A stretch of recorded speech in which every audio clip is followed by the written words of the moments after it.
Hello అండి, welcome back to ఓజు cooking. ఈ వీడియోలో మనం ఆలూ బిర్యానీని ప్రిపేర్ చేసుకుందామండి. ఆలూ బిర్యానీ అనేది చాలా టేస్టీగా, చాలా సింపుల్గా ఎలా ప్రిపేర్ చేసుకోవాలో నేను ఈ వీడియోలో చూపిస్తాను.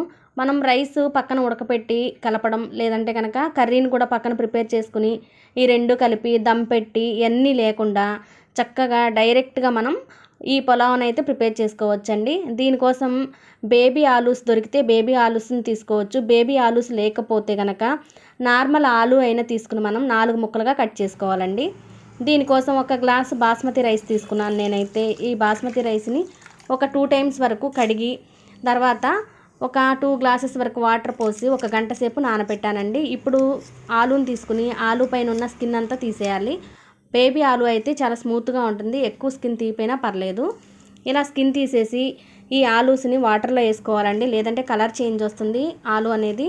అందుకోసమని ఇలా వాటర్లో వేసుకుని ఇప్పుడు ఆలూకి ఫోర్క్తో ఇలా 4 వైపులా కూడా ఘాటులాగా గుచ్చాలండి. అలా గుచ్చినట్లయితే ఏమవుతుందంటే మనం వేసిన మసాలా అంతా కూడా ఆలూలోకి వెళ్ళి ఆలూ అనేది పచ్చిగా లేకుండా పిండి పిండిగా లేకుండా బాగుంటుందన్నమాట. అందుకోసమని ఇలా ప్రిపేర్ చేసుకుని ఆలూని పక్కన పెట్టుకుని స్టవ్ మీద మనం బిర్యానీ చేసుకోవడానికి ఏ గిన్నె అయితే పెడతామో అదే గిన్నె పెట్టుకోవాలండి. దీనిలోనికి 4 స్పూన్ల వరకు నూనె యాడ్ చేసి నూనె కాగిన తర్వాత మనం తీసుకున్న ఆలూని మొత్తం కూడా యాడ్ చేసుకోవాలి. నేను ఒక 1/2 కేజీ ఆలూ తీసుకున్నానండి. ఆలూని ఒక 2 సెకండ్స్ పాటు ఇలా కలుపుతూ ఫ్రై చేసిన తర్వాత ఒక ఉల్లిపాయని పెద్ద సైజు ముక్కలుగా కట్ చేసుకుని యాడ్ చేసుకోవాలండి. ఈ ఉల్లిపాయ ఆలూ అనేది కొంచెం గోల్డ్ కలర్కి వస్తుంది, అప్పటి వరకు ఫ్రై చేయాలన్నమాట. అలా ఫ్రై చేసిన తర్వాత మనం అల్లం వెల్లుల్లి పేస్ట్ని 1 స్పూనున్నర వరకు యాడ్ చేసుకోవాలండి.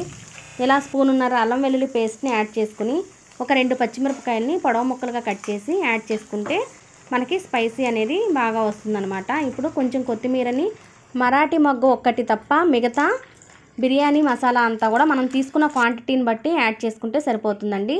నేను ఒక బిర్యానీ ఆకుని, ఒక స్టార్ ఫ్లేవర్ని, 2-3 జాపత్రిని, ఒక 1/2 స్పూన్ కంటే తక్కువగా షాజీరాని, ఒక దాల్చిన చెక్క, 4-5 లవంగాలు, 2 యాలకులు ఇవన్నీ యాడ్ చేసి మొత్తం మిక్స్ చేసుకుంటే ఆ స్పైసెస్ అన్నీ కూడా బాగా పడతాయండి ఆలూకి.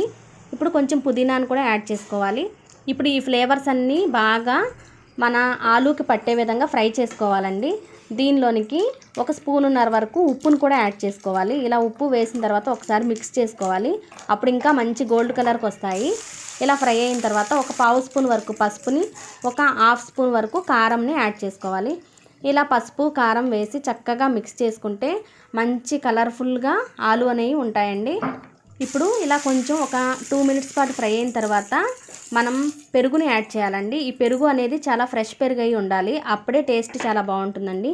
నేను 1 కప్పు వరకు పెరుగు తీసుకున్నాను. ఈ పెరుగును కూడా చక్కగా యాడ్ చేసిన తర్వాత చక్కగా పెరుగు ఈ మసాలా అంతా కూడా ఆలూకి పట్టే విధంగా ఒక 2 మినిట్స్ పాటు కలుపుతూ ఉడకనివ్వాలి. అలా అయితే పెరుగు అనేది కూడా చక్కగా మ్యాష్ అయిపోయి ఇలా గ్రేవీగా, చూసారు కదా వీడియోలో ఎంత చక్కగా ఉందో, అలా నీట్గా పెరుగు మెల్ట్ అయిపోతుంది.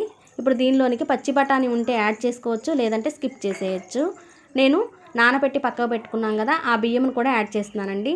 ఈ బియ్యంని మనం నీళ్లు వంపేసేసి యాడ్ చేస్తే సరిపోతుంది. కొన్ని నీళ్లు ఉన్నా కానీ పర్వాలేదు, మనం డైరెక్ట్గానే ఉడికిస్తున్నాం కాబట్టి.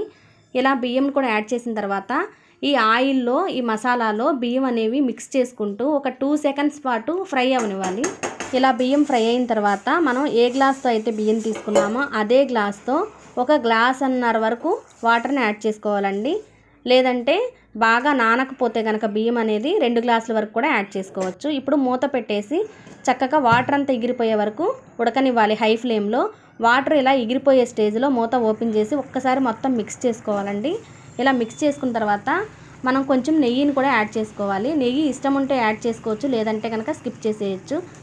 నేను కూడా ఎక్కువ నెయ్యిని ఏం యూజ్ చేయట్లేదండి, 1 స్పూన్ వరకు నెయ్యి మాత్రమే యాడ్ చేశాను. ఇలా యాడ్ చేసిన తర్వాత మనం ఫైనల్గా కొంచెం పుదీనా కానీ కొత్తిమీర కానీ స్ప్రింకిల్ చేసుకుని మూత పెట్టేసేసి ఒక 5 to 10 మినిట్స్ వరకు ఉడికించాలి. ఫ్లేమ్ మాత్రం లోనే ఉండాలండి. మనం 10 మినిట్స్ తర్వాత స్టవ్ బంద్ చేసేసి ఇంకో 5 మినిట్స్ చల్లారిన తర్వాత సర్వ్ చేసుకోవచ్చండి. అప్పుడు చక్కగా మసాలా అంతా కూడా ఆలూకి బిర్యానీకి బాగా పట్టి చక్కగా పొడి పొడిలాడుతూ మన బిర్యానీ అయితే రెడీ అయిపోతుంది. చూసారు కదండి, ఆలూ బిర్యానీ ఎలాంటి దమ్ పెట్టుకోకుండా నార్మల్గా చక్కగా ఈజీగా ప్రిపేర్ చేసుకున్నాం. ఇలాగే మనం కుక్కర్లో అయినా ప్రిపేర్ చేసుకోవచ్చు, లేదంటే కనుక దమ్ పెట్టైనా చేసుకోవచ్చు అండి. కానీ ఇలా చేసినా కూడా చాలా చాలా టేస్టీగా ఉంటుంది. చాలా ఈజీ ప్రాసెస్ అనమాట. నేను చేసిన ఈ వీడియో మీకు నచ్చినట్లయితే మీరు కూడా ట్రై చేయండి. చాలా టేస్టీ అయిన ఆలు బిర్యానీ. ఈ వీడియో మీకు నచ్చినట్లయితే లైక్ చేసి షేర్ చేయండి. Thank you for watching.